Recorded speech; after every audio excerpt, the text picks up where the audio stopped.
Today's season 21 Paduta Tiyaga grand finale winner is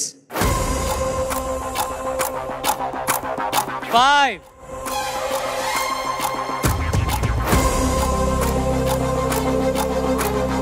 Shruti.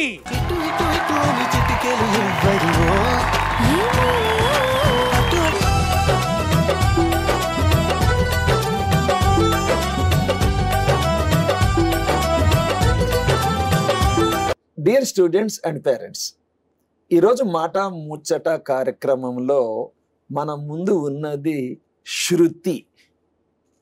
పేరుకు తగ్గట్టుగానే మీరు చాలామంది ఈ అమ్మాయిని ఐడెంటిఫై చేసి ఉండవచ్చు.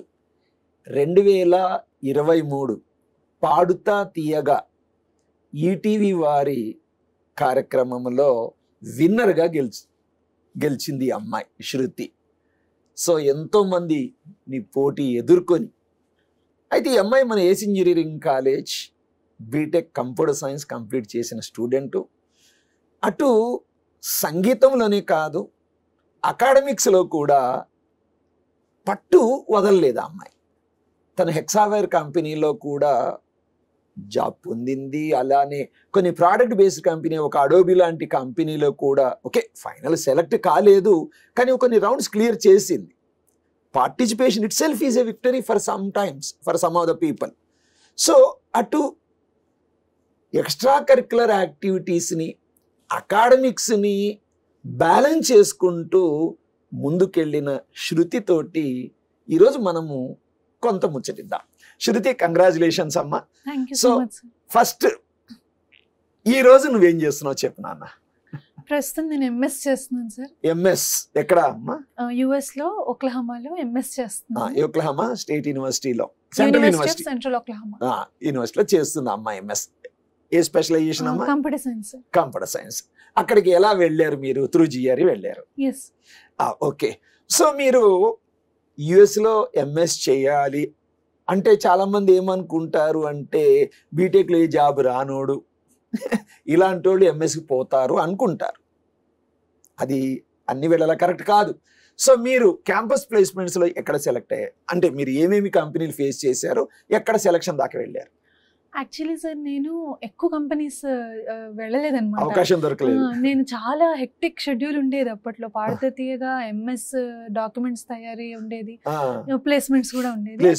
హెక్సావేర్ అటెండ్ అయ్యాను, హెక్సావేర్ సెలెక్ట్ అయిపోయాను. సో హెక్సావేర్ సెలెక్ట్ అయ్యాక వాళ్ళకి చెప్పాను, హెచ్ఆర్ వాళ్ళకి ఎంఎస్ అనుకుంటున్నాను అంటే, అరే ఇంకా నువ్వు బాండ్ సైన్ చేయలేవు కదమ్మా, ఇట్స్ ఓకే అనేసి అన్నారు. లేకపోతే ఇట్స్ సెలెక్టెడ్ అనమాట. సో హెక్సావేర్ కూడా మంచి కంపెనీ, మంచి జాబ్. ఓకే. సో ఇప్పుడు మీరు రెండు బ్యాలెన్స్ చేసుకోవడానికి, ఫర్ ఎగ్జాంపుల్ మీరు బీటెక్ ఫస్ట్ ఇయర్ నుంచి జాయిన్ అయ్యి ఉంటారు. క్యాంపస్ ప్లేస్మెంట్ రావాలంటే ఏదో ఆడుతూ పాడుతూ రాదు. సో మీరు డైలీ మీరు అంటే ఈ సంగీతానికి ఎంత టైం స్పేర్ చేసేవాళ్ళు? వాళ్ళది ఇప్పుడు పాడుతా తీయగా అంటే సార్ మనకు చెప్తారనమాట, థీమ్స్ చెప్తారు, మెలడీస్ కానీ లేదా సాడ్ సాంగ్స్ కానీ ఇలా ఉంది అమ్మా అని. వాళ్ళకి మనం లిస్ట్ పంపించేశాక వాళ్ళ పాటలు ఇచ్చేంత వరకు మనం వెయిట్ చేయాలి. వాళ్ళు మనకు అలొకేట్ చేస్తారు ఒక 5 సాంగ్స్, మనము ఆ థీమ్ లో వాళ్ళకి పంపిస్తే దాంట్లోంచి ఒకటి మనకు సెలెక్ట్ చేసి ఇస్తారు. సో మనం ఇచ్చేటప్పుడే 5 సాంగ్స్ మనకు వచ్చినవే ఇవ్వాలి.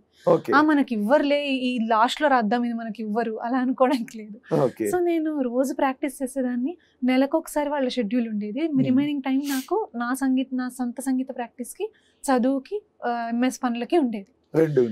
ఈ మధ్యలోనే నేను కన్సల్టెన్సీకి వెళ్ళడము, డాక్యుమెంట్స్ తయారు చేసుకోవడము, సార్ మన కాలేజ్ దగ్గర సర్స్ దగ్గర రికమెండేషన్ లెటర్స్ తీసుకోవడము, తర్వాత ఇంకో సైడ్ ప్లేస్మెంట్స్ అన్ని చేయడం, ట్రైనింగ్ అటెండ్ అయ్యాను.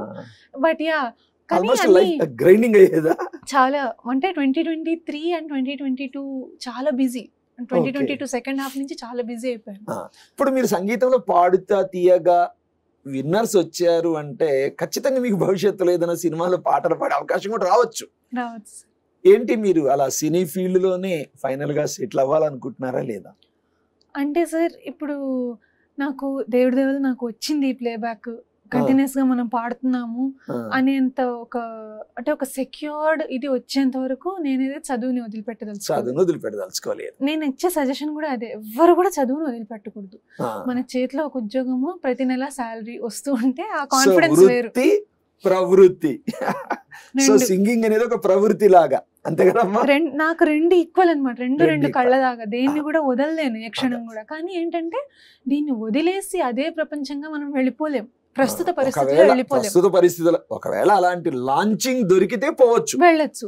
అంటే ఒకప్పుడు ఎలా అంటే ఇంత అవగాహన లేదు మ్యూజిక్ మీద, ఇప్పుడు అందరు చాలా కాంపిటీషన్ వచ్చేసి చాలా మంది వస్తుందేసరికి వాళ్ళు కూడా పాపం ఎవరికి ఇస్తారు ఛాన్స్, ఎవరికి ఇయర్ అన్నట్టు అయిపోయింది. వాళ్ళకి మాత్రం కొన్ని లిమిటేషన్స్ ఉంటాయి.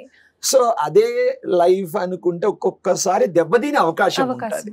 సో ఈ అమ్మాయి రెండిటిని రెండు పడవల మీద కాళ్ళు కాదు, రెండు కళ్ళ మాదిరిగా చూసుకుంది, అంతే కదమ్మా? చాలా మంది ఏమంటారు రెండు పడవల మీద కాళ్ళు పెడితే పడిపోతాం. రెండు పడవల మీద కాకుండా రెండు కళ్ళ మాదిరిగా, అంటే చదువుని అటు సంగీతాన్ని బ్యాలెన్స్ చేసుకుంటుంది ఈ చదువుల సరస్వతి. ఓకే నాన్న, జస్ట్ మీ ఎంఎస్ లైఫ్ సరదాగా చాలా మంది ఇప్పుడు ఎంఎస్ పోదాం అనుకుంటూ ఉంటారు. సో ఇప్పుడు మీరు అక్కడ ఫుల్ ఫైనాన్షియల్ అసిస్టెన్స్ వచ్చిందా యుఎస్ లో? ఫుల్ రాలేదు సార్, కాకపోతే టోఫెల్ లో నా మార్క్స్ బాగున్నాయని వాళ్ళు $8,000 స్కాలర్షిప్ ఇచ్చారు. 2 years కలిపి 4 years కలిపి 4 సెమిస్టర్ కలిపి $8,000 పర్ ఇయర్ మనకు $4,000 స్కాలర్షిప్. సరిపోదు కదా? సరిపోదు, బట్ స్టిల్. ఏమైనా పార్ట్ టైం జాబ్ చేస్తావా అక్కడ? చేస్తాను సార్. ఏం చేస్తావు? ట్యూటర్ చేస్తున్నాను. ట్యూటర్ గా కంప్యూటర్ సైన్స్ ల్యాబ్ లో ట్యూటర్ గా చేస్తున్నాను.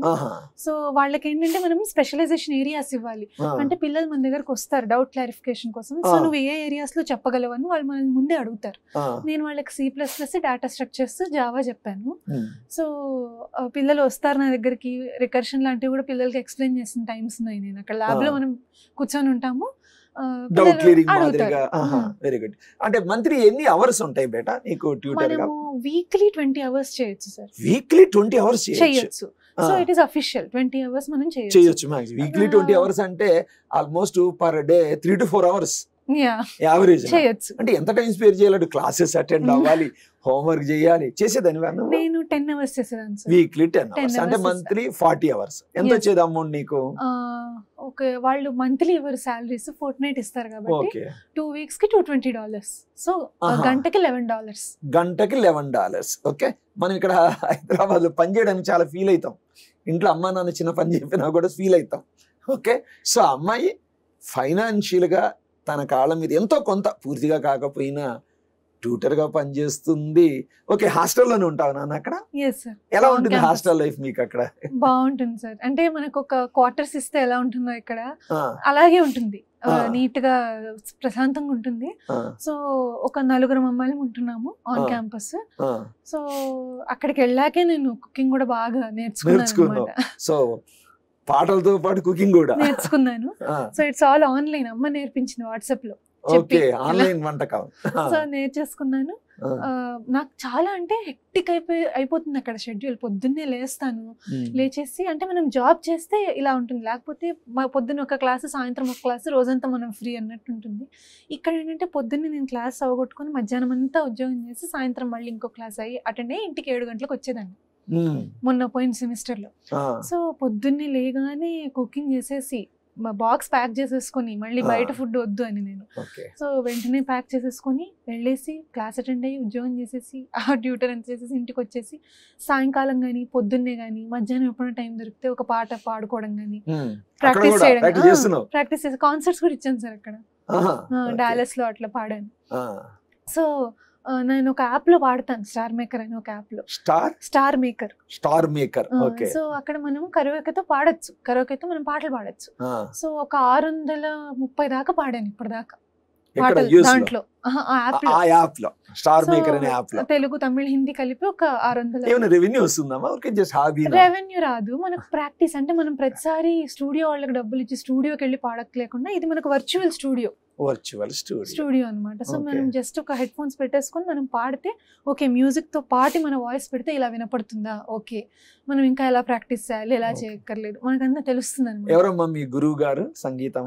సుభద్ర ద్రోణన్ రాజ్ గారు. ఓకే, అంటే ఎన్నో క్లాస్ నుంచి నేర్చుకుంటున్నారు? నేను ఒక 5 ఏళ్ల వయసు ఉన్నప్పటి నుంచి 5 ఏళ్ల వయసు, అంటే ఆల్మోస్ట్ ఫస్ట్ క్లాస్ నుంచి నేర్చుకుంటున్నావు, ఇంకా వదలట్లా. సో ఈ అమ్మాయి ఫస్ట్ క్లాస్ లో ABCDలతో పాటు సంగీతం కూడా నేర్చుకుంది. అంటే ఏం సంగీతం అమ్మా? కర్ణాటిక్ సంగీతం, క్లాసికల్ సంగీతం. డియర్ స్టూడెంట్స్, శృతితో ఇంటర్వ్యూ చేయడానికి ప్రధాన కారణం ఏంటంటే లైఫ్ లో బ్యాలెన్సింగ్ ఎలా చేసుకోవాలి అంటే, మనము చదువుతో పాటు ఎక్స్ట్రా కరికులర్ రెండింటిని జోడించి జీవితాన్ని ఆనందమయంగా ఎలా చేయొచ్చు అనే ఒక ఎగ్జాంపుల్. సో పాడుతా తీయగా 2023 విన్నర్ శృతి గురించి కొంత విన్నాము. మీకేమన్నా భవిష్యత్తులో ఆ అమ్మాయి గురించి మీకేమైనా సలహాలు కావాలంటే కూడా తనిస్తుంది. Okay Shruti, congratulations, God bless you. భవిష్యత్తులో నువ్వు ఒక మంచి సాఫ్ట్వేర్ ఇంజనీర్గా భారతదేశం తిరిగి వచ్చి మంచి స్టార్ట్అప్ పెట్టాలని దేవుని ప్రార్థన చేస్తా. God bless you better.